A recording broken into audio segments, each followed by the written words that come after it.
Everybody sniffs at services and says services are bad. Services are actually your key to helping that customer get value from that product and making it sticky so they renew. And obviously, you don't need the heavy touch that we had. It can be done in a much lighter touch.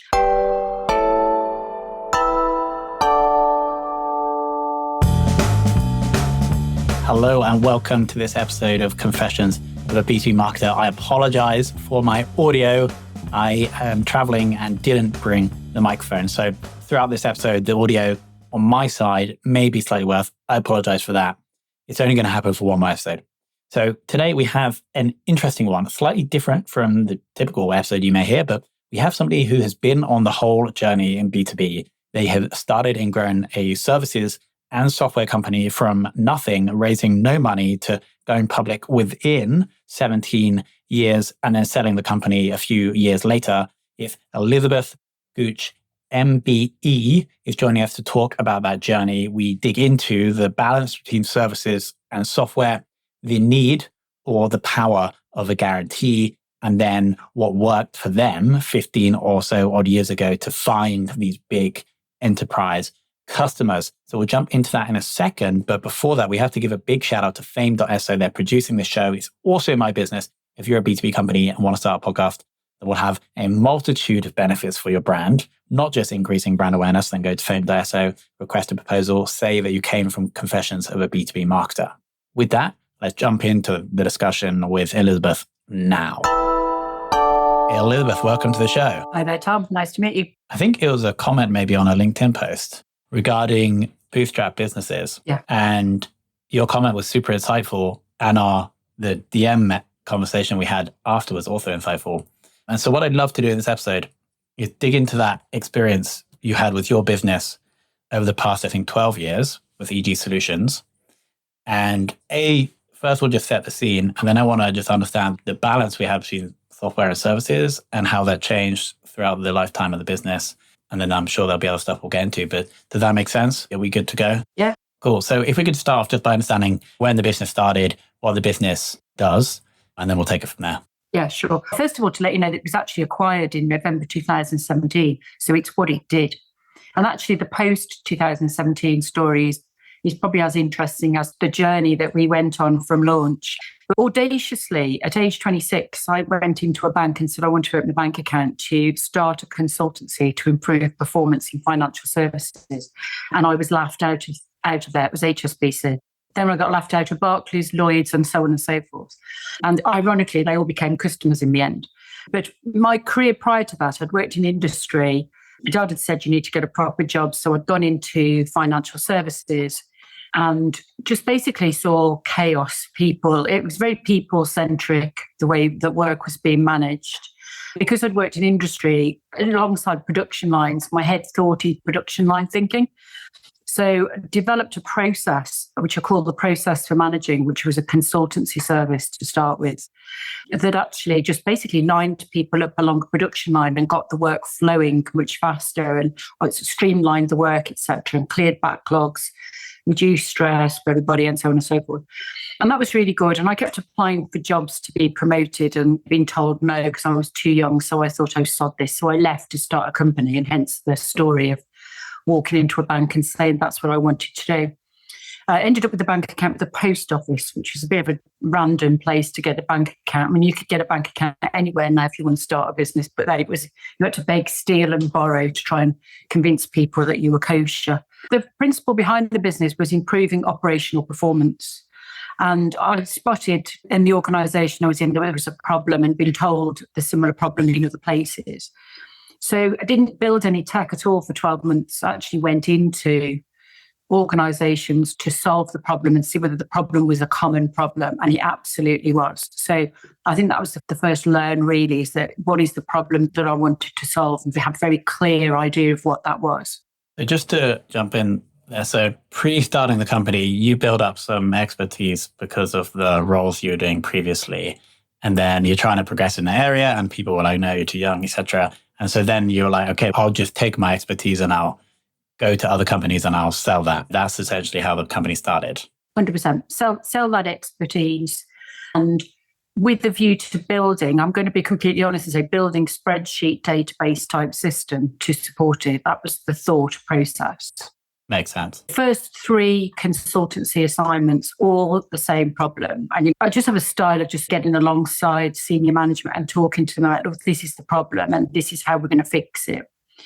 And got a friend to knock up this spreadsheet that I could actually use to actually deliver the results that needed to be delivered. And the basic outcome was basically doing more work with the same people or doing the same work with less people, whilst at the same time delivering fantastic customer service and complying with regulations. That was basically the issues that they needed to solve. And how did you find those first 3 clients to work with? Actually, that's a really great story in itself, because the only sales skills I'd ever learned was actually working for Everest double glazing part-time. And so to me, knocking on doors was the thing that you did. So I produced a brochure that was printed by a local print shop, got on the train to London and went on, knocked on the doors and made friends with secretaries. And in the old days, they had doormen that actually stopped hawkers going in. Yeah, last night I actually gate crashed a party and nobody even asked me who I was and where I was from. Nobody noticed it at all. But in the old days, you couldn't get in past the doorman. So I made friends with the doorman, I made friends with the reception people until they got so sick of me, they actually put me in touch with the man I wanted to speak to, and then got the first 3 projects that way. So it was literally cold calling. That's incredible. Yeah. And then subsequently it was brochureware, just sending out mail shots, building database lists of financial services organisations, either head of customer service, head of operations, just send out a brochure that actually hits the nail on the head. Have you got these problems? Got a unique way of solving it. The other thing that helped was actually 3 successful projects. This is something I always teach or coach my founders in, is you invent something, find 3 people who can be your first early adopters. Even if they don't pay you anything for what you do, get a case study out of it, because that case study is the gold dust that will get you next 10, and you get from the 10, you get to the main market. So those 3 people all were able to refer me on to other people. So who else do you know that might be interested in this? And actually what happened over time, Tom, is we built a sort of a community without that being a thing then. But it was most definitely a community of users who all liked to, that's how it became over time, work together and share best practices. Even though they were competing, they loved the solution so much they wanted to share and show off how they actually used it. Those first 3 were done. Now, the funny part of the story is that the goal was, we'll build some software. Was that always the goal, like right from the start, pre you doing the cold calling? No, the goal was solve this problem with spreadsheets. That was the initial goal. But then realised actually that spreadsheets didn't do everything that we needed to do. So I needed to actually build a product. And just, sorry to jump with all these questions, I think it's super interesting. Roughly how many years ago did you get the first clients? I'm 62 now. So this is 1988 when we got the first clients, and 1989 when the first iteration of what would now be called an MVP. That's awesome. And there's a lot of this stuff about women in business, etc. But I had no issues at all. None at all. I don't know if it's because I'm just a cheeky madam. I just force my way in and crack on and take my notice. But actually, I think I was allowed to get away with stuff because I was a woman, actually. I was allowed to say things that I don't think they'd necessarily take from colleagues or from a man. Literally, they'd say, come on, tell me how dirty it is in my shop floor. They wanted to know that. Cool. It was quite a very collaborative style, let's say that. And then, because the audience is like mainly B2B marketers, some founders, entrepreneurs. And so I just want to dig into like how we thought we were successful with the early getting of clients. And I think just from what you told me, it seems like 2 things. A, you were just like relentless with the cold calling. And then B, when you were sending out the mail shots, because you had such a good idea about what the problems were that you were able to solve, it's almost like the copywriting on those mail shots must have like really hit a nerve because you had a great understanding. Would you agree? Yeah, definitely. I think it's interesting actually, because post 2017, go and start again, it took me 2 or 3 years actually to find out what is the problem that I wanted to solve next. And I'm that sort of a person. I think, and that's something that I see is really important in proposition development, knowing what is the problem that you solve really crystal clearly, and who you solve it for, what's going to be the outcome if they solve that problem, will they pay for it? And will they buy it from you? Those to me are the 5 key questions. But actually everything hangs off. If you can't articulate those things really clearly, we've got a problem. And honestly, some do have a problem. I can work with founders sometimes for 2 or 3 months to actually get that succinctly stated. And I found it hard actually, because when you're doing it yourself, you're so close to the weeds of what you do. Actually be able to stand back and see what the outcome is for your customers is a hard thing. You need to go knock yourself in a room really and try and forget a lot of what you know and drill it down to some really simple statements in your customers' words. And once you've got that, I think you can open a lot of doors. Very good advice. Can we jump back into the story? So we've had the 3 clients, they've been successful, we have the case studies, and then at some point you are like, we could build more than spreadsheets here. Yeah, I'll be completely honest, I can't even use a spreadsheet myself. I have to have help. With anything technical, I have to have help. And I think that's my strength actually in tech, is I'm the tech business person and my co-founder is my tech co-founder. So obviously the person who was actually operating the spreadsheet is like, this can be done better. We'll build a system. And 2 things happened. First of all, we shared the story of doing that with the early adopter clients. And they were like, yeah, we're interested. We'll pay a small amount of money. We asked for a small amount of money to invest in doing that. So we got 30K each off these 3 early adopters and off ESET actually doing that development.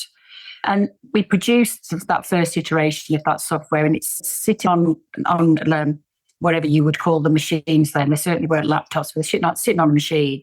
And I get a call from an IT director who says, his secretary actually, can you come to a meeting with whatever his name was? And I was like, yeah, I'm thinking really good. In with the IT director. And he absolutely roasted me from one end of the room to the other because we networked this software, it's brought the network down. And I'm like, hang on, we didn't develop it as network software. It's meant to just sit up the corner and people go and use it when they need to. And he's like, well, I'll have you know, young lady, we see this as mission critical software. How much will it cost to redevelop it? And I just plucked a number out the air and said about 200K. And he said, go away and write me a contract. He said, and let's get it done. My teams need this. Wow. And I don't know where it came from, but quick as a flash, I said to him, we'd have to keep the copyright for that fee. And he said, because we didn't use the word IP in those days. And he said, of course, he said, I'm not in the software business. So I got 200K from a client to go and build it. And then about a third of the way through the development, they changed their mind on the database they wanted. So I got another 80K. And that basically provided the funding to build our first product. That's incredible. So they essentially gave you 280K and you could build some software that you could then go and sell to loads of other people. Yeah. And that started what I call our customer-centric development process. And a methodology that we use throughout, and I would recommend to anyone actually, is we would do 50% of the development and the users would finish it off for us in the terms of the design, because they know exactly how that problem needs to be solved. So you take to them the basics and then they tell you what it is that they want it to do, and very often will contribute to the development of that. If somebody wanted to do something that was way off-piste, that's a piece of bespoke software, do it for you, give it to you. But if it was a core product, it was constantly being iterated by the clients, and it was mostly funded by the gross margin from the services, which was 65%, topped up by these additional bits of fees that we always got, which were never fully priced. There were always contributions too. But that's basically how the product got built and became the leading product, created a category and became the leading software within that category and the benchmark for everyone else to try and copy, which again was a bit of an interesting story in itself. But that's how that software was developed and how it became very sticky, because it did exactly what it said on the tin, and B, it did exactly what the clients need to solve the problem that they had, and they never wanted to let it go. Also, the product that you started building with that 280K, that was the software that you're selling right up until you sold the company in 2017? No, that was iteration 2. So the first 90K was what you'd now label as an MVP, as far as sort of modern language would be. The 280K was the next sort of proper development. And that was bigger. That had a lot more functionality and capability in it. And then there was a wholesale change because we started in perpetual licensing world. We needed to do a big change to move it towards B2B SaaS, but it was never multi-tenant because of the size and what it held. It was always private cloud. So it was on subscription licensing, but it needed to be distributable, much easier than hiking around the country with a floppy disk. That's the history of it. Tom, you're probably even too young to remember floppy disks, but there you go. No, I think they were around like the start. On a shelf where it's a sort of relic. Possibly. Okay, makes sense. Now, I do want to go back in time though. You started building the software, but you are still delivering the services at the same time. Yeah. Yeah. And so would a client feasibly have the software and they'd also pay you for services? So when we were in sort of perpetual world, we were selling the services, believe it or not, giving the software away free and charging a maintenance fee. When we moved to subscription, then we introduced a very unique business model as well, which I haven't told you about. And that was part of the old days, which was the benefit realization guarantee. So we need to come back to that. But when we moved to the sort of private cloud subscription model, we most definitely had a separate license fee and the services fee. So in the old days, the fees were mostly, I'd say 85% were services and 15% software. And at the end, the services were about 25% of the business. So it completely changed over. But those services were important to delivering that benefit realization guarantee, which is really what was our competitive advantage. That was the big story there. And that, tell you about that if you want to hear it. It's essentially clients saying to me one day, why would we do improving operational management with you when we can go with XYZ Big Four, can't remember who it was. And I just said, because we'll guarantee the benefits. And he went, what does that mean? And I said, you don't pay us unless we deliver the results. And he's like, I don't pay you unless you deliver the results. I was like, no. So we did a number of projects free of charge until we delivered the results. And I'm going to say to you, had fingers crossed behind my back for a lot of the times, oh my God, are we going to deliver the benefits? Until we realised the power of what we were delivering delivered way more than the guarantee, time after time after time. So we used to get paid the fee plus a percentage of the savings that we delivered as well. So that was a massive uptick in margins and performance for us. And we were the only people that ever did it. Most people would shy away from it and say it's a really risky thing. And for us, it wasn't risky because we'd done it so many times. And the software managed and measured the benefits. So there was a clear audit trail of where you're starting from and where you end, why the customer should pay for what they'd had.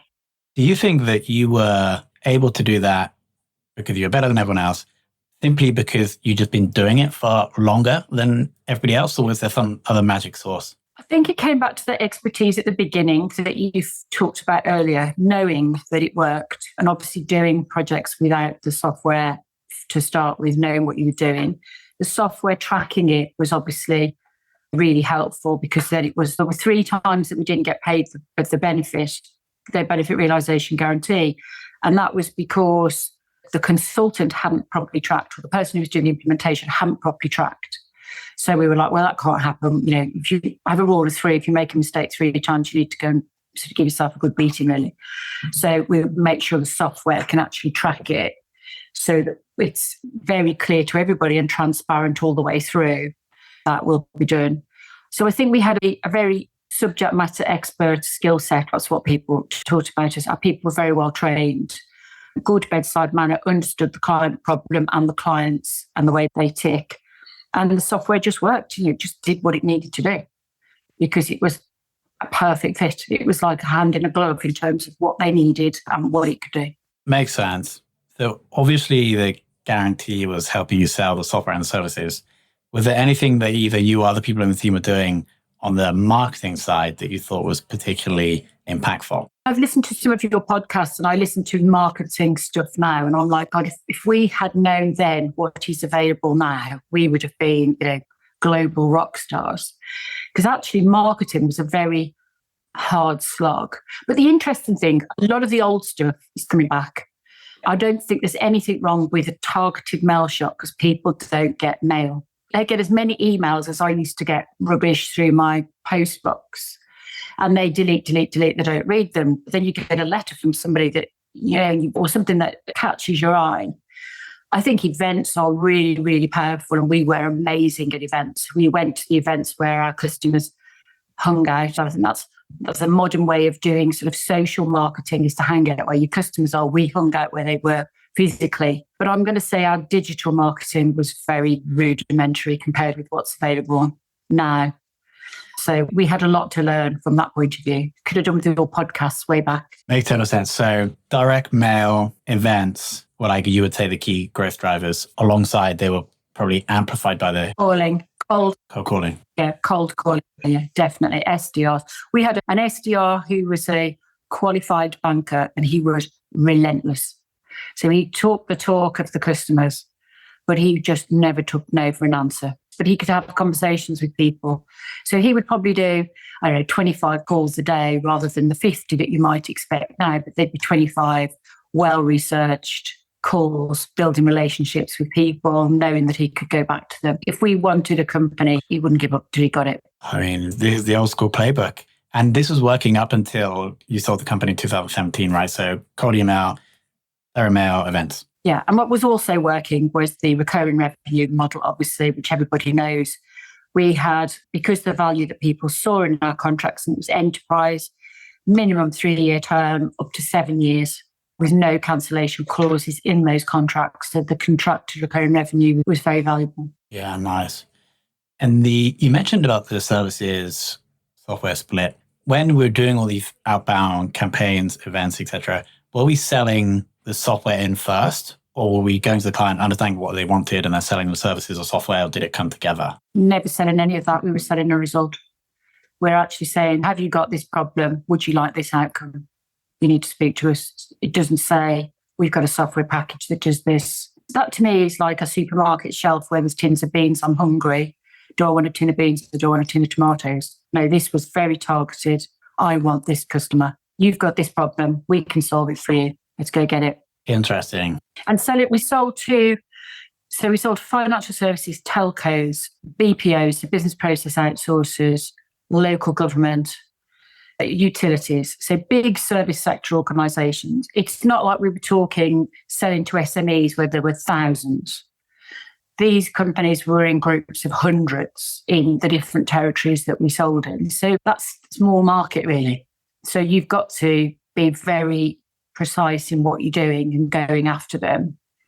A scattergun approach isn't going to work. You need much more of a rifle shot, and you can afford a higher acquisition cost because the price that you're charging, we always charge relative to the value that we delivered. So we would guarantee 25% productivity improvement across X 100 people. That's a big saving for an organisation. And we would take a slice of that. It was a fixed price for the software and a slice for the services. So the customer always got return on investment 2 or 3 times in a year. We always got a price that we actually wanted, but a scattergun wasn't appropriate. We've got the luxury, I guess, in a market that size to actually know who that market is really, really clearly. I say that to my founders now. Markets can be small, but they can also be huge. And the huge markets, it's a really big problem. Where do you start? Let's hone that down to a subsector, and a subsector, a group that we can actually go after.